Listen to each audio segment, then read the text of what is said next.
Assalamualaikum warahmatullahi wabarakatuh. Kembali lagi bersama kami di Sarehat. Salamun akan sehat. Nah, kali ini saya Tunggu. Kita mulai acara. Ya Allah, Bapak baru mulai kenapa? Oh, saya lari-lari ini. Boleh dikenalkan. Boleh. Oke. Saya Elis Indri ditemani dengan Pak Supri. Oh, sudah mulai ini. Gimana? Mulai. Belum baru mau. Siap, siap. Napas dulu. Hmm. Tarik nafas panjang, keluarin pelan-pelan. Iya. Gimana Pak? Cerita. Dari cerita gini Bu, ya. Kan saya kan selama ini kan diomelin terus sama istri saya. Iya. Kenapa perutnya mulai buncit gitu. Saya kan jadi nggak enak. Nah, saya kan beberapa hari ini kok setelah olahraga, jogging, nge-gym, jogging, nge-gym. Nah, tadi Bu, saya mau ke sini, kok kunang-kunang. Kunang-kunang. Hmm, Lalu, lah, sempat bisa nggak? baru mau. Baru mau. Baru mau. Tahu ya? Nah, Hmm. untung saya tadi ada yang nolong, dikasih minum. Alhamdulillah. Nah, gini kalau gitu, kebetulan tadi waktu apel, saya ngelihat ada dokter Aji olahraga juga. Dokter Haji yang ganteng itu. Oh, itu. Gimana kalau anak ngajak beliau bincang-bincang tentang pingsan ada hubungannya nggak sama Syukur atuh ya. kan masih muda. Makanya itu mau tanya, ada hubungannya nggak dengan kesehatan jantung? Panggil. Ayo sebentar. Eh, Dokter Haji ada di belakang? Minta tolong panggilin. Iya, ya.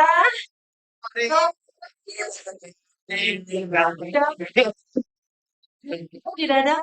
Oh, ini sudah. Belum, udah tak ada. Bebas ini, bebas. Kalau gitu, saya mau kenalan diri aja deh sendiri daripada nanti ini biar makin dekat, makin. Ini itu yang manggil dokter Haji langsung kenalan.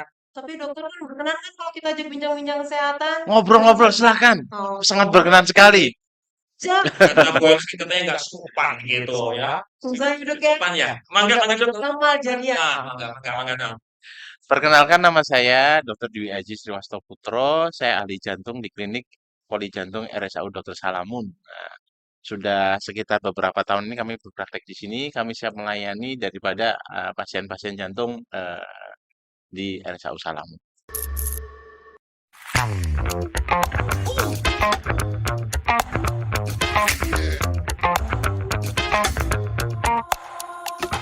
Ya, gini dok, mohon maaf nih dok.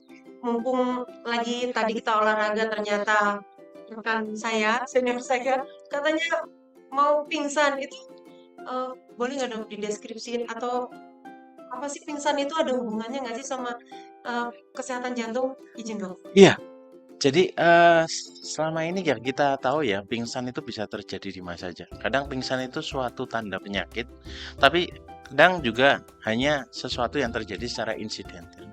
Ya, kita perlu mengetahui bahaya nggak sih pingsan itu sebenarnya. Nah, kalau di dunia medis kita sebutnya adalah faint, kemudian ada sinkop. Nah, sebenarnya pingsan itu bisa dilihat dari penyebabnya dulu. Apakah sebelumnya itu terkena pukulan, tertabrak, terjatuh, atau yang tidak bersifat trauma. Ya. Kalau tidak bersifat trauma itu mungkin bisa disebabkan dari faktor jantung, jangan salah. Jadi kalau ada saudara, teman sering pingsan, pada upacara sering pingsan, dan itu terjadi berulang-ulang, mungkin ada penyebab yang harus kita telusur. Jadi nggak boleh dianggap remeh. Selain dari jantung, yang selain dari trauma kan tadi non trauma ada yang dari jantung, ada juga yang dari saraf, misal epilepsi. Kemudian ada yang psikogenik dari psikiatri. Nah, itu suatu kelainan juga yang mungkin harus kita telusur untuk melihat apakah pingsan ini jadi sesuatu hal yang berbahaya. Tapi kadang juga pingsan itu sesuatu hal yang tidak bahaya, tapi kalau di tempat salah bisa bahaya, pinggir jalan. Nah, itu. Nah, Dok, masalahnya tadi kan saya ya itu lari-lari. Saya juga yang nggak di pinggir sekali, juga nggak ke tengah. Kunang-kunang kan juga nggak fokus kemana-mana. Ya sudahlah saya di situ. Nah, ini saya nanya dok, masalahnya ini kan saya selama ini kan belum pernah mengalami begitu. Terus tiba-tiba kunang-kunang. Nah, ini kaitannya dengan jantung atau dengan yang lain dok? Ya, bisa banyak hal ya. Tapi kalau kita bicara tentang jantung sebenarnya, suatu pingsan itu kan definisi daripada suatu pingsan atau faint atau sinkop itu adalah hilangnya kesadaran atau kewaspadaan. Iya. Dia bersifat karakteristiknya ada 4 ya. Dia dalam periode yang cukup singkat. Jadi habis itu bisa sadar kembali. Kemudian dia adanya loss of responsiveness. Jadi dia dipanggil-panggil tidak respon. Nah, kemudian kontrol pada otot geraknya itu sudah lumpuh total. Dalam arti dia nggak bisa mengendalikan gerakan ototnya lagi, jadi tiba-tiba jatuh. Yang paling penting adalah adanya amnesia. Kalau sekiranya masih bisa ngingat kejadiannya, saya kira bukan pingsan itu. Ada amnesia ciri khasnya. Dan kalau dari sisi jantung, itu kan bisa disebabkan karena dorongan daripada pembuluh darah atau dorongan dari kontraksi otot jantung untuk mengasih oksigen dan nutrisi ke otak itu terjadi gangguan secara sesaat. Jadi kalau misal gangguannya itu bisa recovery dengan sempurna atau dia sekali bisa recover, maka dia akan cepat sadar seperti itu. Tapi memang kadang kita bingung ya ini penyebabnya apa atau memang karena apa ya cari perhatian ya kan upacara anak-anak SMA pingsan karena kecapean ya udah daripada dimarahin karena apa lebih baik pingsan nah kayak gitu bisa juga Iya. maka kita harus lebih teliti lagi tentang pingsan itu. Kalau ada bedanya nggak dok untuk pingsan di kalangan anak muda dengan orang yang sudah lansia? Nah itu membedakan bahaya tak? Nah, kalau terkait dengan bahayanya, yang penting adalah kita harus tahu bahwa kondisi di lingkungan sekitar. Jadi pertama pingsan itu yang harus kita perhatikan adalah kondisi lingkungan sekitar. Jadi kalau pingsannya seperti tadi yang saya sampaikan di pinggir jalan, itu bahaya. Tapi kalau pingsannya waktu apa duduk-duduk saja, nggak bahaya. Kenapa? Karena lingkungan sekitar tidak membahayakan. Itu dilihat dari lingkungan sekitar. Tapi kalau dilihat dari penyebabnya, kita memang harus merujuk dan melihat penyebabnya jauh ke dalam. Dan untuk pingsan dari segi saraf atau penyakit saraf terkait dengan adanya epilepsi atau adanya dari psikiatri terkait dengan psikogenik atau dari kardiak, itu memang nggak bisa dilihat dalam saat itu juga. Tapi kita harus melihat pemeriksaan lanjutannya. Jadi orang dengan riwayat pingsan sebaiknya kita kerahkan untuk diperiksa lebih lanjut sampai dipastikan tidak ada hal yang membahayakan atau tidak ada penyebab yang menyebabkan dia bisa membahayakan nyawanya. Dalam arti berapa gangguan irama jantung kan sifatnya bisa ganas. Nah, itu bisa menyebabkan juga. Jadi jangan dianggap remeh ya. Jangan dianggap remeh, apalagi pada orang usia muda. Pernah. Oh, mohon maaf, pernah lihat Erikson, pemain kelas dunia, tiba-tiba pingsan, dikira serangan jantung. Itu adalah suatu gangguan daripada suatu gangguan irama jantung yang bersifat bahaya. Jadi dia tiba-tiba olahraga pingsan. Nah, seperti itu. Terus penanganannya gimana? Nah, itu banyak step-step yang harus kita tapi dok, saya nanya. Tadi kan ada dokter katakan irama. Nah, saya itu pernah lihat dok. Waktu itu kan ada senior saya lagi main tenis. Dia semangat sekali dok. Nah, pada saat ya mungkin sekitar 1 jam setelah kegiatan itu, dia tahu-tahu pingsan dok. Nah, saya kan juga nggak tahu secara kan saya bawa ke IGD terus kemudian dokter IGD bilang Pak, untung bapak buru-buru bawa ke rumah sakit kalau enggak nih bahaya. Nah ini bahaya apa nih dok?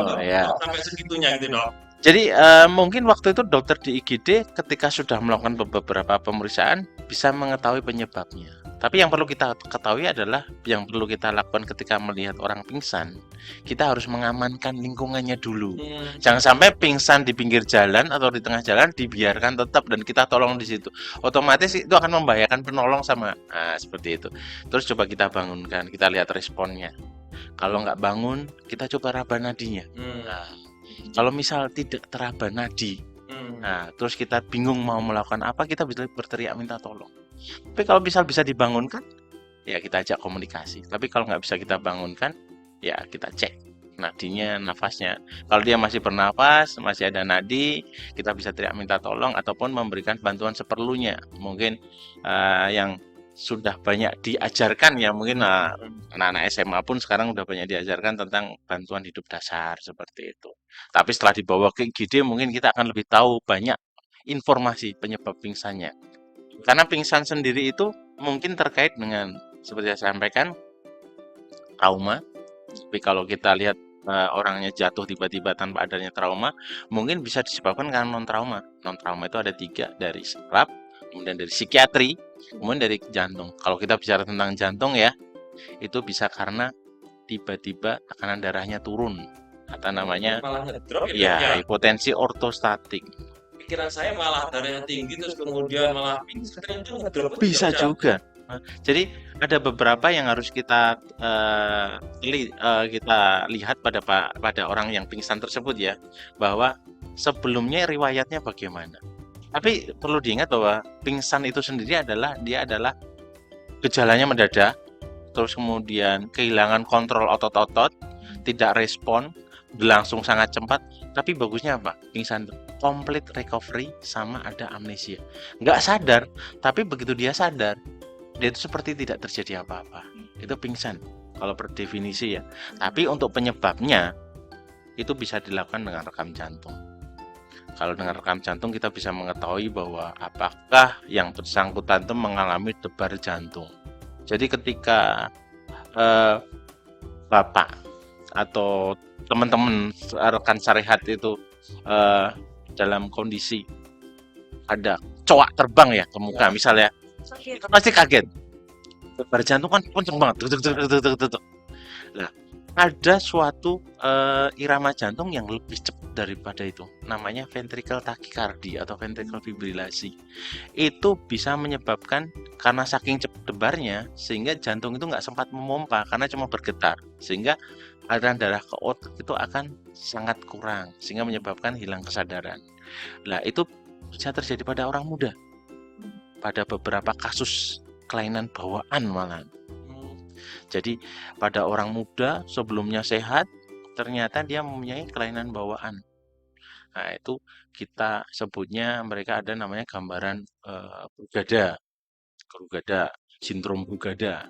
Ada juga yang CPVT, katekolamin polymorphic tachycardia. Kemudian ada juga long QT syndrome. Itu kelainan bawaan.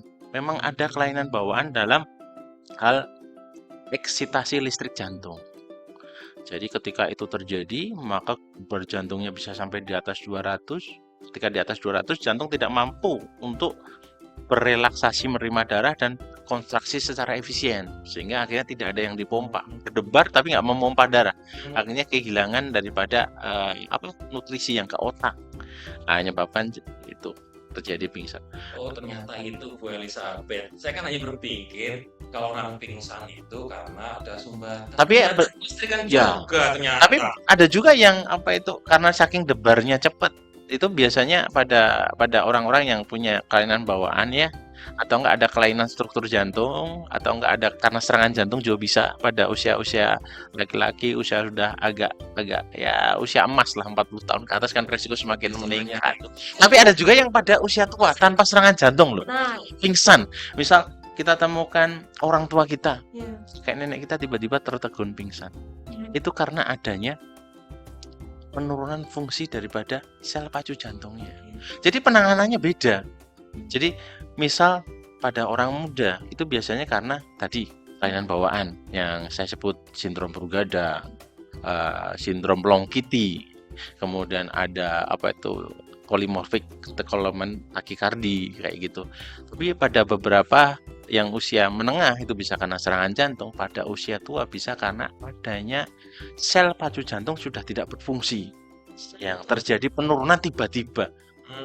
Penanganannya berbeda nanti. Nah, kan ada juga kasus dok. Ada kakek-kakek, terus kemudian duduk, terus kemudian langsung berdiam. Ya. Sampai jatuh. Iya. Kalau sampai jatuh bisa masuk itu. Jadi ketika kita melihat bahwa pingsan yang disebabkan pada kakek-kakek tersebut itu adalah karena usianya ya, karena kita melihat usianya mungkin karena suatu daripada gangguan fungsi pacu jantung. Jadi karena sudah saking lanjutnya usia, kadang fungsi sel otot jantung itu, fungsi pacu jantung itu sudah semakin menurun. Sehingga akibatnya ada beberapa detik sel itu jantung itu nggak berdenyut karena nggak ada yang merintah. Jadi akhirnya ketika habis berdenyut gini, tiba-tiba dia berhenti karena nggak ada yang merintah, maka otomatis nggak ada darah yang dipompa ke otak. Akhirnya terjadi pingsan. Tapi kadang ada berdenyut lagi. Nah, itu bisa namanya sinus node dysfunction atau AV node dysfunction. Jadi di mana detak jantung tidak cukup untuk mencukupi kebutuhan aliran oksigen ke otak. Itu bisa menyebabkan pingsan juga.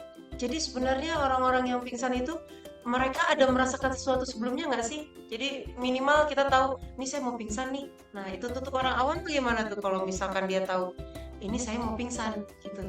Ah, jadi sebenarnya karena Apa terjadi yang mendadak ya.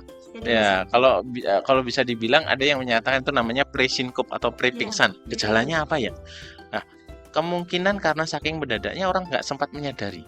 Karena terjadi tiba-tiba. Jadi mungkin yang bisa dirasakan adalah pandangan gelap, kelemahan otot-otot, tiba-tiba hilang kendali, kemudian hilang kesadaran dari gelap hitam akhirnya mendadak seperti itu. Yang memang harus kita waspadai terhadap dengan pingsan itu adalah yang satu adalah karena pingsan itu bersifat complete recovery ya kalau pada sebagian besar, tapi ada yang juga tidak bisa complete recovery. Itu kita harus mengamankan lingkungan. Jadi kalau misal kita berbicara tentang pingsan sendiri sebenarnya itu banyak yang akan kita bahas, banyak yang harus kita sampaikan kepada orang-orang. Jadi orang kan nganggapnya pingsan udah bangun sendiri udah aman. Iya. Kapan mereka? Tapi kalau berulang, kita menganggap pingsan itu berbahaya. Kalau misalkan mereka berulang, disarankan ke mana? Ya. Dan apa yang diperiksakan gitu loh, Dok. Jadi kalau ada seseorang yang pingsan berulang dan itu cenderung membahayakan dirinya dengan resiko pekerjaan dia juga, dan juga atau enggak dia belum bekerja tapi berulang mengganggu kualitas hidup. Yang pertama kali kita periksa kan itu bisa ketiga dokter ya. Mungkinkah itu karena psikogenik ke dokter psikiatri, atau karena epilepsi dokter saraf, atau karena jantung. Karena ada gangguan irama jantung yang paling. Tapi selain gangguan irama jantung sebenarnya pada pasien-pasien dengan bengkak jantung pun bisa terjadi pingsan. Karena katupnya terganggu. Jadi ibaratnya kalau jantung itu mompa ya. Dia kan katup jantung atau pintu jantung tak akan buka. Kalau terjadi kekakuan dia nggak bisa buka sempurna, otomatis sekuat apapun jantung mompa, yang keluar dari jantung itu sedikit. Seperti pada kasus katup aorta stenosis, mitral stenosis, itu rawan terjadi pingsan pada pasien jantung, tapi dia sudah punya gejala sesak-sesak sebelumnya. Tapi yang kita bicarakan di sini adalah kadang kita heran pingsan pada orang muda, pada atlet. Nah, itu yang bahaya sebenarnya. Ya, selain yang saya sebut tadi bahaya, tapi yang kadang kita meremehkan sehingga jadi bahaya. Jadi anak kita sering pingsan dikira cari perhatian. Nah, teman kita pingsan cari perhatian. Tapi sebenarnya memang perlu didorong untuk memeriksakan diri. Kita ada beberapa fasilitas ya seperti rekaman jantung, elektrokardiogram untuk melihat gambaran rekam jantung yang mungkin bisa untuk melihat apakah orang itu mengalami tanda gejala mengarah ke yang bawaan tadi, seperti adanya sindrom Brugada, kemudian adanya long QT syndrome, kemudian adanya CPVT atau catecholaminergic polymorphic ventricular tachycardia seperti itu. Kemudian kita ada pemeriksaan USG jantung. Ya, USG jantung untuk melihat katup-katupnya. Kunda. Jadi ketika jantung mompa itu dia bisa keluar dengan mudah nggak? Atau tertahan karena katupnya itu. Seperti itu. Kemudian kita ada holter. Karena mau macam-macam ini rekan saya pengertian yang disebut. Oh iya, ya. Saya. Jadi pada dasarnya ketika kita menghadapi teman atau saudara atau sahabat kita mengalami kondisi pingsan, kita harus cari tahu penyebabnya. Ya, penyebabnya itu untuk mencari penyebabnya memang harus dilakukan beberapa pemeriksaan ya. Apakah terkait dengan cuma gangguan berfungsi karena tekanan darah yang turun, itu perlu kita cek tensi. Makanya kalau terkait dengan gangguan irama atau curiga kelainan bawaan, kita perlu cek dengan gambaran elektrokardiogram rekam jantung. Tapi kalau misal terkait dengan adanya gangguan yang lain anatomi, misal jantungnya apakah ada kelainan katup atau kelainan pintu jantung, itu kita bisa cek dengan USG jantung. Jadi memang mungkin sulit untuk diterima, tapi kita harus memeriksakan diri untuk mencari penyebabnya. Mungkin karena stroke juga, tapi karena pingsan itu adalah suatu kondisi yang secara klinis kejadian itu mirip antara saraf, psikogenik, psikiatri, dan jantung, kita nggak bisa menentukan penyebabnya saat itu juga. Kita harus melakukan namanya pemeriksaan kesehatan berkala seperti itu. Jadi perlu jantung, perlu kita konsultasi gitu. Pingsan itu nggak sepele ya, Iya. macam dan Bisa terjadi stroke.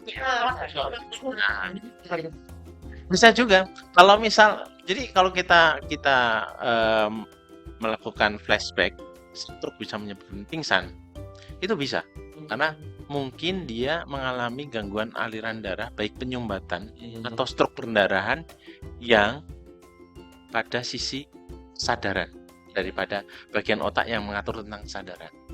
Seperti itu. Mungkin dokter saraf lebih paham. Terus kita bagaimana membedakan pingsan karena kardiak atau karena jantung atau karena epilepsi. Kita susah kalau pada saat itu juga, kecuali riwayatnya sudah jelas ya, sudah ada pemeriksaan sebelumnya.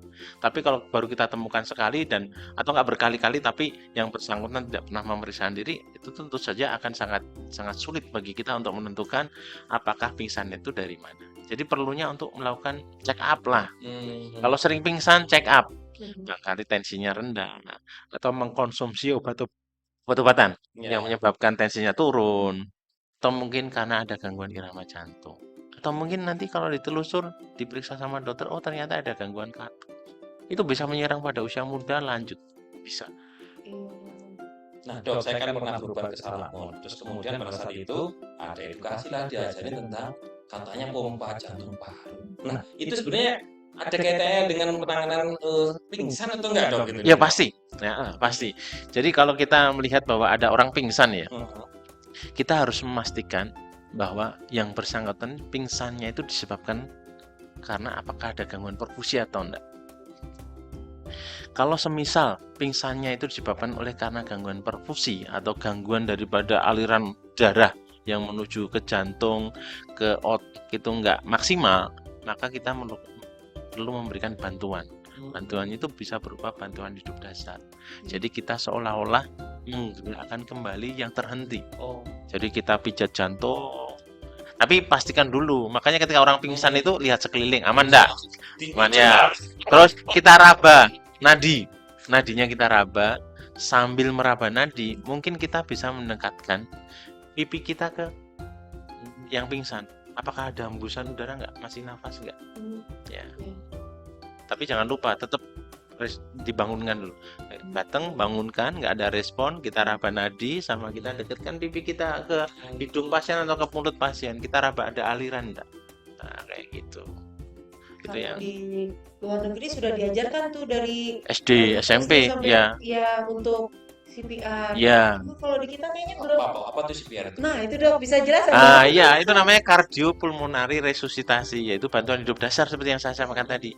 Jadi, kalau kita nggak memberikan kardiopulmonari resusitasi yang cepat dan tepat pada orang-orang yang pingsan tapi dengan gangguan jantung tadi, dalam arti jantungnya anggap aja berhenti gitu, maka dia akan mengalami sequel atau komplikasi yang bisa menyebabkan kematian. Tapi kalau kita bisa bantu dulu sebelum dibawa ke IGD atau enggak sebelum ada petugas medis datang, kita bisa menyelamatkan. Tapi jangan salah dok, harus yang udah bisa kan dok, jangan sampai sosok tahu tapi ternyata malah Nah, gitu dok. memang ada beberapa aturan terkait memberikan bantuan hidup dasar ya. Tapi kita sebagai orang yang ingin membantu orang, kita juga harus memotivasi diri kita untuk belajar. Banyak kok di YouTube tentang bantuan hidup dasar. Saya kira cukup mudah untuk dipelajari sambil menunggu pertolongan datang seperti itu. Boleh saya tanya lagi? Harus ingat kalau di luar negeri 911, kalau di sini mana ya? Kalau sampai keluar jadi terus saya itu Jadi kalau misal kita bingung terkait dengan penanganan daripada orang yang tidak sadarkan diri itu, kita harus minta bantuan orang lain. Kalau kita merasa tidak percaya diri, teriak minta tolong. Nah, tetapi kalau kita udah paham, kita harus mengenalkan diri kita. Mohon maaf, misal saya Aji, saya adalah seorang dokter, saya ingin membantu memberikan pertolongan. Kita harus mengenalkan diri kepada orang sekitar. Jangan salah dok, kalau kita cuma berdua kan nggak boleh. Nanti takut dikira kita melakukan tindak kriminal. Ya, mencari pertolongan sambil Seperti memberikan seperti bantuan rehabilitasi seperti ya itu. dok. Mau nolong malah masuk penjara. Bahaya. Nah, jadi kalau gitu kan, Tapi kalau misal udah misal udah bisa menolong dan orangnya survive, terus bisa masuk IGD, dia bisa didiagnosa ternyata dia mengalami kelainan jantung, benar. Itu emang ada pertolongannya.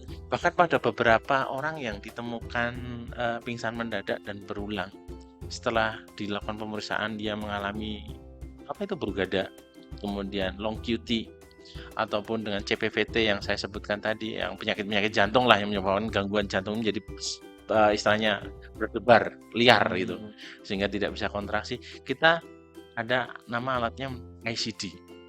ICD itu internal cardio defibrillator. Jadi suatu alat yang untuk nyetrum yang biasanya di IGD ada kan. Itu enggak, itu kecil ditanam di dalam tubuh.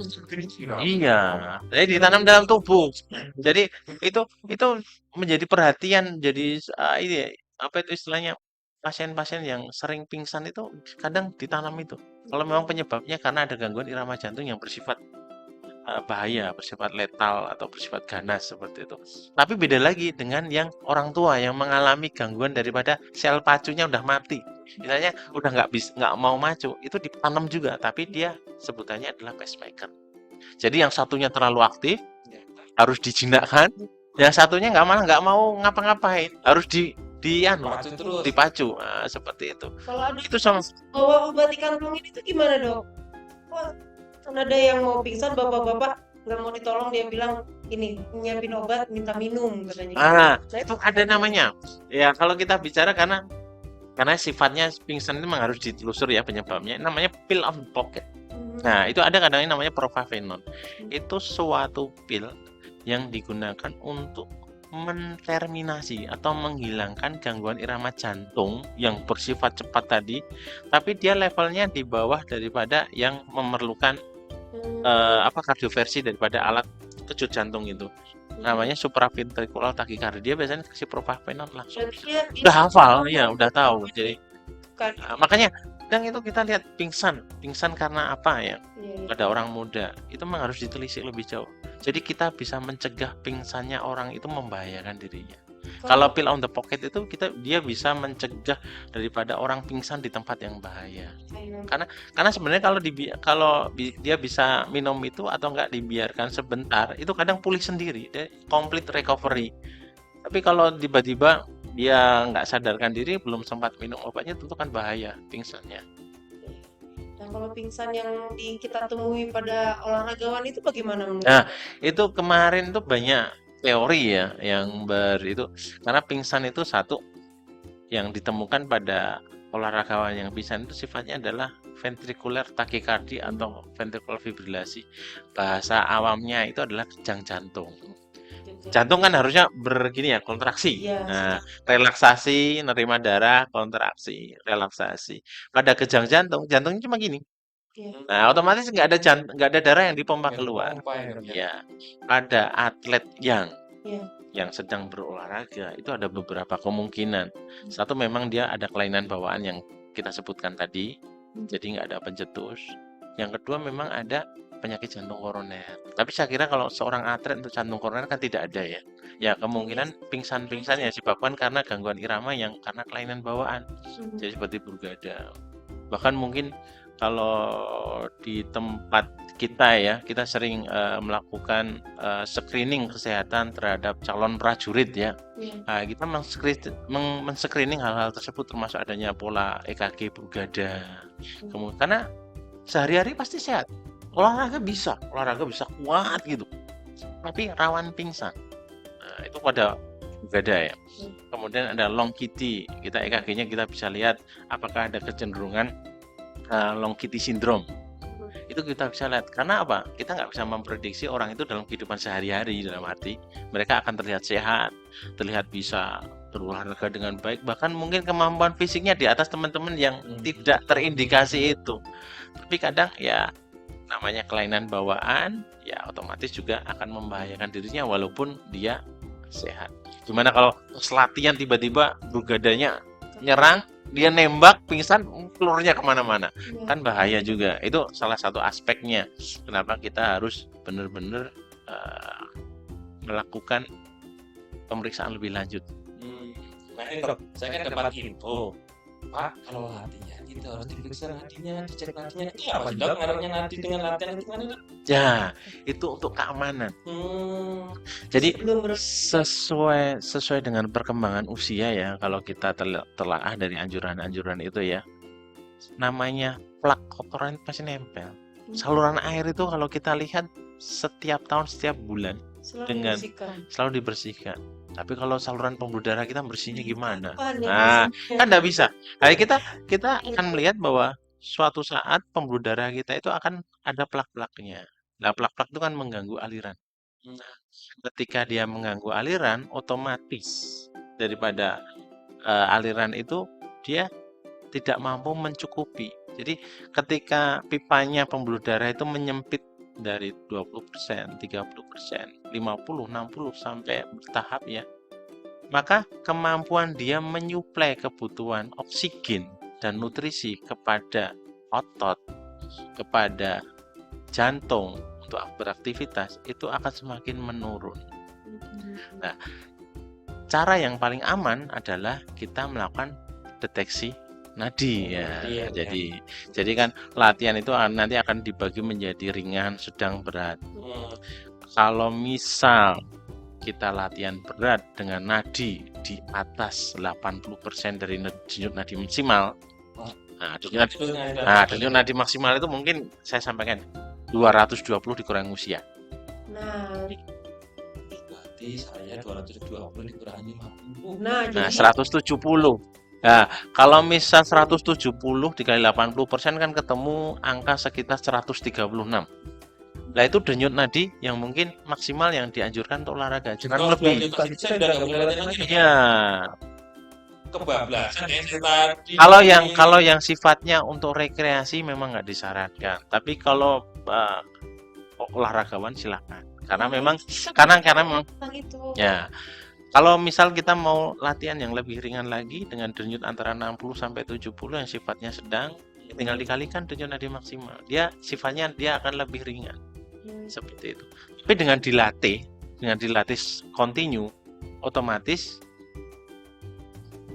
akan lebih kuat jantung. Jadi biasanya lari denyutnya udah 140, dilatih terus-menerus, maka lari dengan kecepatan yang sama pada beberapa bulan ke depan, denyut nadinya akan lebih turun. Karena apa? Efisiensi dari jantungnya lebih bagus. Itu yang ada hubungannya dengan olahragawan kok rata-rata denyut nadinya lebih rendah. Iya. Bisa begitu gitu. Jadi tapi itu enggak dengan kemampuan seperti itu belum tentu enggak bisa pingsan ya. Kalau misal ada yang tadi bawaan tadi Brugada, long QT syndrome sama CPVT, katekolamin polimorfik. Olahraga. Kayaknya. Ya, jadi ketika nggak pernah olahraga sekali, denyutnya nggak kuat. Tapi orang yang langsung 140 kali per menit, langsung otomatis kayak kelingan. Nah, sekarang saya ngerti. Ngomong, dokter enggak kok kita sih. Itu kalau kita nggak sampai besok juga bisa dokter. Sekali dok, tadi dokter bilang ada yang jantung bawaan. Misal nih dia nggak tahu bahwa dia memiliki penyakit tersebut, tapi baru muncul sekarang. Bisa itu nggak dok? Atau memang dari kecil dia udah muncul tanda-tanda itu? Jadi kalau kita lihat bahwa pentingnya untuk menggali informasi ya. Jadi penyakit kelainan irama jantung bawaan ya, bukan kelainan struktur jantung ya. Struktur jantung itu bisa ASD, VSD, kebocoran sekat. Tapi kalau kita bicara tentang kelainan irama jantung bawaan, kita harus menelisik background dari keadaan keluarganya. Ada nggak yang serupa? Kemudian dari hasil pemeriksaan berkalanya seperti EKG-nya gitu. Jadi mungkin baru ketahuan setelah dewasa bisa manifest karena ada pemicunya. Iya bisa. Jadi kadang sehat-sehat seorang atlet sampai akhirnya ketika bertanding pingsan. Akhirnya endingnya adalah dipasang namanya ICD seperti itu karena baru tertangkap. Ya udah deh, tadi udah diingatkan, takutnya dokter dicari sama pelanggan di bawah untuk policapnya. Boleh dok, mungkin terakhir sebelum ditutup ada tips atau pesan untuk Ya, sobat untuk syariat, kita, ya untuk kita mungkin juga. sobat-sobat syariat ya. Bagaimana tentang pisan ini gitu dok? Ya, jadi kalau kita berbicara tentang pingsan, yang perlu kita sampaikan kepada teman-teman syariat adalah ketika kita menemukan ada yang pingsan, kita harus mengamankan lingkungan. Satu, agar tidak membahayakan kita sebagai penolong ataupun korban pingsannya. Setelah itu kita bangunkan, kita lihat responnya. Nah, kalau misal tidak respon, kita cek nadi, sama kita lihat pernapasannya masih bagus enggak. Kalau terjadi tidak ada nadi, kita raba, tidak ada nafas, kita kita rasakan atau kita itu, maka kita lakukan bantuan hidup dasar sambil kita minta bantuan orang lain. Medis datang. Nah, untuk kedepannya, atau enggak orangnya sadar sendiri lah, habis pingsan sadar sendiri, masih ada nadi, ya kita sarankan untuk periksa. Untuk apalagi kalau pingsannya berulang, Ya. nah itu sudah sangat membahayakan juga. Cara pingsan, dipanggil guru pingsan, kayak gitu. Kita harus pastikan bahwa kita tidak boleh menganggap remeh pingsan dan seolah-olah yang bersangkutan itu sedang mencari perhatian, nggak boleh. Kita harus periksa, mungkinkah memang benar ada penyebab yang mendasari atau penyakit yang benar-benar ada pada yang bersangkutan. Jadi pingsan harus kita telusur lebih lanjut, apalagi kalau kejadiannya berulang. Iya. Terima kasih banyak atas waktu. Banyak dikasih ilmu saya. Padahal masih pengen Hah? nanya, tapi nanti takut dokter dicari Ini sama. kan next time kita bisa. Boleh, silahkan nanti. Intinya kita terima kasih dokter Haji. Ya mau ke base campnya rekan saya kan sini. Mangga, terus. Ya, gimana rekan sobat syariat, semoga bisa bermanfaat apa yang kita bincangkan hari ini. Oke, akhir kata kami dari tim syariat, saya Elis. Saya Sufi. Saya Dr. Haji. Sebelum ditutup, mohon jangan lupa like, comment, and subscribe di syariat. Salam sehat bersama salam Salam.